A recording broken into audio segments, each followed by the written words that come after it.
আসসালামু আলাইকুম। আজকে মুরগির কাবাব বানালাম।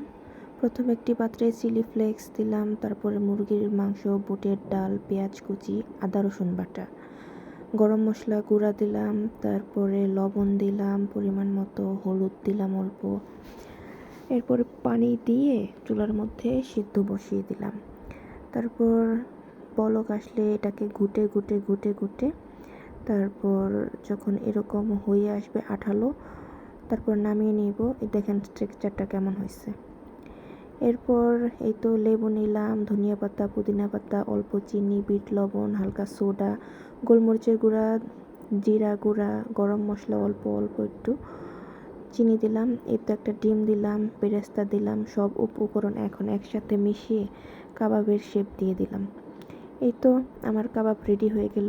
কার কার কাবাব পছন্দ অবশ্যই জানাবে। আল্লাহ হাফেজ।